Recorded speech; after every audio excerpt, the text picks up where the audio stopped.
আগের এপিসোডে আমরা কোষে দেখি 11.1 সপ্তম শ্রেণীর শুরু করেছিলাম। নিজে করিগুলো করে তারপরে আমরা 11.1 এর 1 আর 2 করেছিলাম। এবার আমরা চলে যাচ্ছি 3-এ। দেখো 3-এ লেখা আছে 121/169 এর বর্গমূলকে কত দিয়ে গুণ করলে গুণফল 1 হবে। এই ধরনের অঙ্ক কত দিয়ে গুণ করলে, কত দিয়ে যোগ করলে বা কোন সংখ্যা এরকম যদি হয় এবং কতগুলো শর্ত দিয়ে দেয়, তাতে আমরা কি করব, যেহেতু আমরা বীজগণিত শিখেছি সেহেতু আমরা এক্স ধরে নেব সেই কত দিয়ে গুণ করলে কে। আচ্ছা, তাহলে আমরা 3 নম্বরে লিখি, ধরি এক্স দিয়ে গুণ করলে গুণফল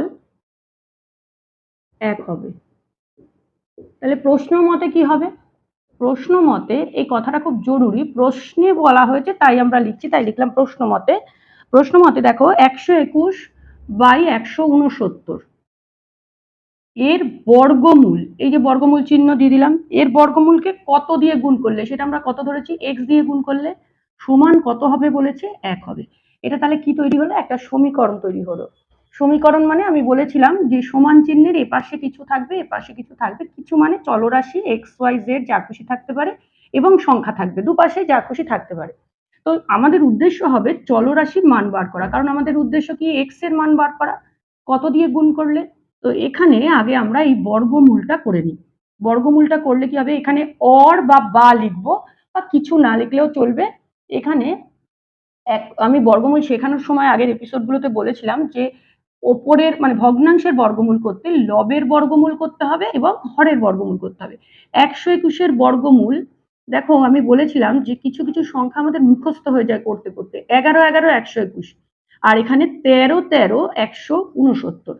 তো সেক্ষেত্রে ইন্টু এক্স ইকুয়াল টু 1, সেক্ষেত্রে আমরা বর্গমূল করতে গিয়ে কি বলেছিলাম, দুটো একই সংখ্যা থেকে একটা সংখ্যা নিয়ে নেওয়াকে বর্গমূল বলে। তাহলে দুটো 11 গুণ আছে, তো একটা 11 নিয়ে নেবো, আর দুটো 13 গুণ আছে, একটা 13 নিয়ে নেবো, ইন্টু এক্স ইকুয়ালস টু 1। এইবারে এক্স ইকুয়ালস টু কি হবে, দেখো এক্স ইকুয়ালস টু, একটা জিনিস জানো যে এক্স এর মান বার করতে হলে এক্স এর সঙ্গে যা আছে তাকে আমরা ডান দিকে নিয়ে যাব, সমান চিহ্নের ডান দিকে, এবং এক্স এর সঙ্গে 11/13 কি হিসেবে আছে, যে গুণ হিসেবে আছে। যদি গুণ হিসেবে থাকে তাহলে এই সংখ্যাটা ডান দিকে সমান চিহ্নের ডান দিকে গেলে ভাগ হিসেবে যাবে, যা আছে এক আছে একের সঙ্গে ভাগ হিসেবে যাবে। তাহলে ভাগ 11/13 সমান 1। এই ভগ্নাংশের ভাগে আমরা কি করি, গুণ চিহ্ন দিই, আর পরের সংখ্যাটা কি হয়, পরের ভগ্নাংশটা উল্টে যায় বলি, ইনভার্স হয়ে যায় বলে, যাই হোক উল্টে দিই আমরা, অন্যনক হয়ে যায়। তো এটা হবে কি 13/11। তাহলে নির্ণেয় সংখ্যা তোমরা এই 13/11 লিখতে পারো। আবার 13/11টা যেহেতু একটা অপ্রকৃত ভগ্নাংশ, সেক্ষেত্রে আমরা এটাকে মিশ্র ভগ্নাংশ করেও লিখতে পারি। এটাও আনসার হবে, যেটা লিখবে এটা লিখলে এটাও রাইট, এটা লিখলে এটা রাইট, তবে আমি কিন্তু সবসময় মিশ্র ভগ্নাংশে নিয়ে যাওয়াটা পছন্দ করি। 4 নম্বরে দেখো কি লেখা আছে, দুটি ধনাত্মক সংখ্যার একটি অপরটির দুগুণ, সংখ্যা দুটির গুণফল দেওয়া রয়েছে 1×17 32 হলে সংখ্যা দুটি কি কি হবে নির্ণয় করি। দেখো এখানে যদি আমরা, যেহেতু আমরা বীজগণিত জানি সেই জন্য ধনাত্মক সংখ্যার একটি যদি আমরা এক্স ধরি,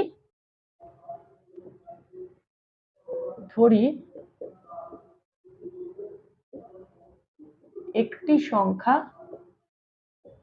এক্স, প্রশ্ন মতো তাহলে অপর সংখ্যা কত, এখানে বলে দিয়েছে অপর সংখ্যা হলো প্রথম সংখ্যার মানে একটা অপরটার দ্বিগুণ, 2 গুণ, তাহলে 2 দিয়ে গুণ করব মানে 2x। এইবার কি বলেছে, সংখ্যা দুটির গুণফল, তাহলে প্রশ্ন মতে এই সংখ্যা দুটোকে গুণ করব মানে x আর 2x কে গুণ করলে কত হচ্ছে, 1×17 এই 1×17 হচ্ছে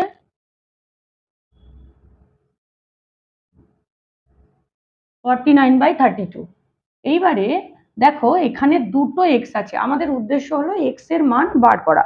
তো এক্স এর মান বার করতে হলে দুটো এক্স আছে, তাহলে দুটো এক্স গুণ হিসেবে আছে আমি রেখে দিলাম, এর সঙ্গে 2 কি হিসেবে আছে, গুণ হিসেবে আছে। 2টাকে আমরা যদি ডান দিকে নিয়ে আসি, সমান চিহ্নে ডান দিকে, গুণ হিসেবে থাকলে ডান দিকে আসলে ভাগ হয়ে যাবে। তাহলে এই নিয়মটা জেনে রাখো, এই নিয়মটা আমরা ক্লাস 7-এরই শেষ অধ্যায় পড়বো সমাধান হিসেবে, কিন্তু এইখানে যদি আমরা এই ব্যাপারটা অ্যাপ্লাই করি তাহলে অনেক সহজ হয়ে যাবে। 2টা কি বললাম, যে এই দুটোর সঙ্গে দুটো এক্স এর সঙ্গে দুইটা গুণ হিসেবে আছে, কারণ পাশাপাশি লেখা মানে গুণ। এইবারে যদি সমান চিহ্নের ডান দিকে আমি দুইটাকে নিয়ে আসতে চাই, কারণ আমার উদ্দেশ্য এক্স সমান বার করা, তাহলে খালি এক্স গুলো আগে বাঁ দিকে রাখতে হবে, দুইটাকে ভাগ হিসেবে এপাশে আনবো। আর ভাগ মানে কি, ভাগ 2 যদি লিখি তাহলে কি হবে, আমরা জানি 2 মানে 2/1, ভগ্নাংশের ক্ষেত্রে গুণ হয়ে উল্টে যায় 1/2। এইবারে আমরা এক্স এর মান বার করতে হলে আমরা দেখছি দুটো এক্স গুণ হিসেবে আছে, দুটো এক্স মানে দুটো একই সংখ্যা, তার থেকে একটা সংখ্যাকে নেওয়াকে আমরা কি বলি, আমরা এত আগের এপিসোডেও শিখেছি, এখনো বললাম যে একটা সংখ্যাকে নেওয়াকে, অর্থাৎ দুটো এক্স থেকে একটা এক্স কে নেওয়াকে বর্গমূল বলি। তাহলে আমি যদি এটাকে বর্গমূল করি তাহলে আমার ডান দিকেরটাকেও বর্গমূল করতে হবে। এটা সমান আমরা এটা লিখেছি, তো এটা এখানটা লিখি। দেখো আমি কিন্তু গুণ করলাম 49 একে 49, আর নিচে 32 গুণ 2 লিখে দিলাম, কেন এক্ষুনি বুঝতে পারবে। আমরা যদি গুণ করে দিই তাহলে উৎপাদক একটা বড় সংখ্যার 32 গুণে 64 উৎপাদক হবে। তো 64কে আমরা 8 8 64 এটাও করতে পারি। আবার আমরা করতে পারি 32কে ভাঙিয়ে 49কে ভাঙিয়ে 7 7 49, আর 32কে ভাঙিয়ে এইখানে উৎপাদক করে নিতে পারি কটা 2 হলো, 1 2 3 4 5টা 2। 32-এর বদলে আমরা কি লিখবো, 5টা 2 লিখলাম, আর এখানে আরেকটা 2 আছে 32 ছাড়া, সেই 2টা লিখলাম। এইবারে বর্গমূল করা মানে কি, আমরা দুটো থেকে একটা নিয়েছিলাম, এখানেও দুটো থেকে একটা নেব। ওপরে লবে দুটো 7 থেকে একটা 7, আর হরে দেখো জোড়া জোড়া 3 জোড়া 2 আছে, তাহলে এক এক জোড়া থেকে এক একটা নিয়ে নেব, হলো। কিন্তু এখানে খালি এক্স এর মান চাইনি, এক্স তো একটা সংখ্যা, তাহলে একটি সংখ্যা 7/8 বেরোলো, তাহলে অপর সংখ্যা কত, অপর সংখ্যা আমরা ধরেছি কত 2x, তার মানে 2 দিয়ে x কে গুণ, x এর বদলে আমি 7/8 বসিয়ে দিই, দেখো কাটাকুটি হচ্ছে, তার মানে 7/4। তাহলে উত্তর হবে সংখ্যা দুটি হলো 7/8 আর 7/4। 5 নম্বরের অঙ্কটা দেখো, হিসাব করে দেখি কোন ভগ্নাংশকে সেই ভগ্নাংশ দিয়ে গুণ করলে গুণফল 6 × 145/256 হবে। আমরা কোনো সংখ্যাকে সেই সংখ্যা দিয়েই গুণ করলে তাকে আমরা কি বলি, যে সংখ্যাটা নিয়েছি তার বর্গ বলি। তাহলে আমরা এখানে বুঝতে পারছি যে কোন ভগ্নাংশ, ক্ষেত্রে ভগ্নাংশ বলেছে, সংখ্যা বলেনি, সে ভগ্নাংশ হোক বা সংখ্যা হোক, কোনো ভগ্নাংশকে কোনো সেই ভগ্নাংশ দিয়ে গুণ করলে তার বর্গ হয়। তাহলে আমি যদি এখানে ধরি ভগ্নাংশটি এক্স, এবার তোমরা বলবে কেন এক্স তো হয় না ভগ্নাংশ, x/y মানে কোনো হর বা লব থাকবে, এক্ষেত্রে আমরা এক্স এর মধ্যেই ধরে নিচ্ছি লব হর দুটোই আছে, অর্থাৎ এক্স এর মান যা বেরোবে ভগ্নাংশে বেরোলে সেটাই উত্তর হবে। তো এখানে বলেছে যে কোন ভগ্নাংশকে সেই ভগ্নাংশ দিয়ে গুণ করলে, তাহলে প্রশ্ন মতে কি হচ্ছে, এই এক্স কে এক্স দিয়েই গুণ করলে কত হচ্ছে, 6×145/256। এইটা যেহেতু মিশ্র ভগ্নাংশে আছে, এটাকে আমরা অপ্রকৃত ভগ্নাংশ করে নেব। দেখো এই মিশ্র ভগ্নাংশটাকে অপ্রকৃত ভগ্নাংশকে নিয়ে যেতে হলে এটাকে এটা দিয়ে গুণ, এটা দিয়ে যোগ, তাই তো 1 6 8 1 হচ্ছে, আর হর হরই থেকে যায়। এবার দুটো এক্স থেকে একটা এক্স নেব, মানে বর্গমূল করলাম, তাহলে এই ওপরেরটাকেও বর্গমূল করতে হবে, আবার নিচেরটাকে, অর্থাৎ লব হর দুটোকেই বর্গমূল করতে হবে যদি ভগ্নাংশের বর্গমূল করতে চাই। তাহলে 1 6 8 1 এর বর্গমূল হয় 41, তোমরা রাফে করে নেবে, এটাকে ভাগ পদ্ধতিতে করলে তোমাদের সবচেয়ে সুবিধা হবে। ভাগ পদ্ধতি আমার একটা এপিসোডে করা আছে, ভাগ পদ্ধতিতে বর্গমূল, সেটা তোমরা দেখে নেবে। আচ্ছা 256 বর্গমূল হবে 16, তাহলে 41/16 হলো এই সংখ্যাটা বেরোলো, এটাই হবে উত্তর। 6 নম্বর অঙ্কটা দেখো, হিসেব করে দেখি 49/91 কে কোন ভগ্নাংশ দিয়ে গুণ করলে গুণফলের বর্গমূল 1 হবে। এক্ষেত্রেও আমরা এক্সই ধরবো, ভগ্নাংশ এক্স এর ভ্যালুটা ভগ্নাংশে বেরোবে, কিন্তু এখানে বুঝতে হবে দেখো যে গুণ করলে গুণফলের বর্গমূল 1 হবে, গুণফল 1 হবে কিন্তু বলেনি, গুণফলের বর্গমূল 1 হবে মানে গুণফলকে বর্গমূল করলে 1 হবে, তাহলে 1 এর বর্গ হলো গুণফল হবে। তো সেক্ষেত্রে আমরা কি লিখি দেখো, আচ্ছা আগে প্রথমে লিখে নিন, ধরি x গুণ করলে কি হবে, গুণফলের বর্গমূল 1 হবে। এবার আমি বলেছি প্রশ্ন মতে কথাটা লিখতে, অর্থাৎ প্রশ্নে যা বলা হয়েছে। প্রশ্ন মতে ভগ্নাংশ দিয়েছে 49/91, একে কত দিয়ে গুণ করলে, মানে x দিয়ে গুণ করলে ধরেছি। এবার বলছে গুণফল যা হবে তার বর্গমূল 1, তাহলে গুণফলের বর্গমূল 1 হলে 1-এর বর্গ, আমরা বর্গ মানে 1 গুণ 1 বা 1-এর স্কোয়ার লিখি। এবার 1 গুণ 1 মানে কত, 1 হয়, তাহলে x সমান, আমি বলেছি x এর সঙ্গে গুণ হিসেবে থাকলে যে সংখ্যাটা গুণ হিসেবে আছে সেটা সমান চিহ্নের ডান দিকে গেলে ভাগ হয়ে যাবে। এবার এখানে 1-এর বর্গ 1 গুণ 1 মানে 1 হয়, সেই জন্য এটা আমরা একবারে 1 লিখেছি। এটাকে গুণ করলে কি হবে, মানে ভাগ চিহ্ন গুণ চিহ্ন হয়ে যাবে এবং এটা আমরা অনন্য করে দেবো এবং কত হবে 91/49। এক্ষেত্রে 91/49ও আনসার হতে পারে। আবার আমি বলেছি কি, এটাকে আমি কি করি, মিশ্র ভগ্নাংশে নিয়ে যাই, এটা 1 দিয়েই যাবে, তাহলে 1 পূর্ণ 42/49। এটাও লিখতে পারো, এটাও লিখতে পারো। দেখো 7 নম্বর অঙ্কটা কিন্তু একদম 6 নম্বরের অঙ্কের মতো, খালি সংখ্যাগুলো পাল্টে দিয়েছে। বলছে হিসাব করে দেখি 35/42কে কোন ভগ্নাংশ দিয়ে গুণ করলে গুণফলের বর্গমূল 2 হবে। আমরা ওপরের লাইনটা আর লিখছি না, তোমরা 6-এর মতোই সেই লাইনটা লিখবে যে ধরি x দিয়ে গুণ করলে গুণফলের বর্গমূল 2 হবে। তাহলে আমি প্রশ্ন মতে থেকে কথাটা লিখে দিচ্ছি, তোমরা কিন্তু ওপরে ধরি কথাটা ওই যেটা বললাম সেটা লিখে নেবে।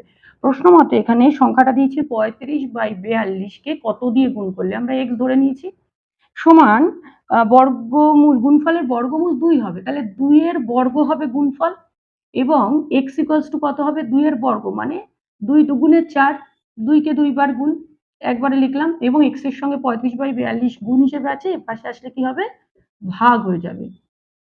এবং এটা আমরা ভগ্নাংশে ভাগ করতে হলে আমরা গুণ চিহ্ন দিয়ে পরের ভগ্নাংশকে উল্টে দিই।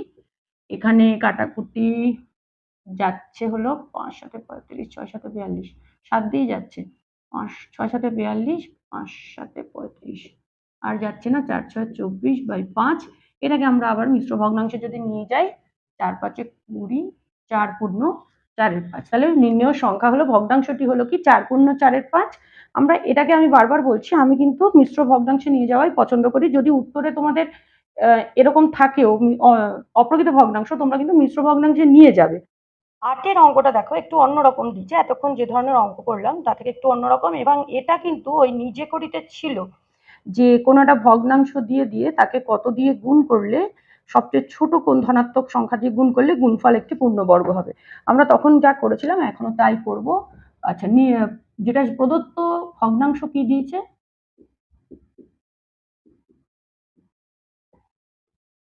9/50। এবার 9কে আমরা ভাঙাই উৎপাদকে, 3 3-কে 9, আর 50কে তোমরা উৎপাদকে এরকম করে ভাঙিয়ে দেখবে। আমি একবারে লিখে দিচ্ছি, 5 5 25, 25 দুগুণে 50। এক্ষেত্রে একটা জিনিস দেখো, ওপরে দুটো 3 আছে, নিচে দুটো 5 আছে।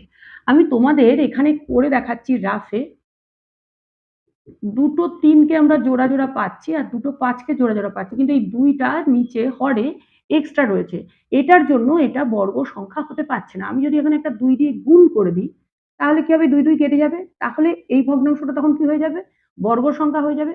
তাহলে উত্তরটা আমাদের কি হবে, এখানে দেখা যাচ্ছে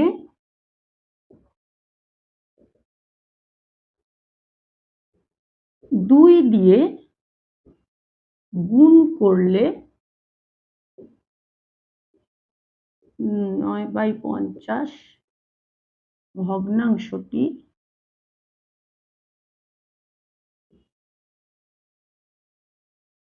পূর্ণ বর্গ হবে।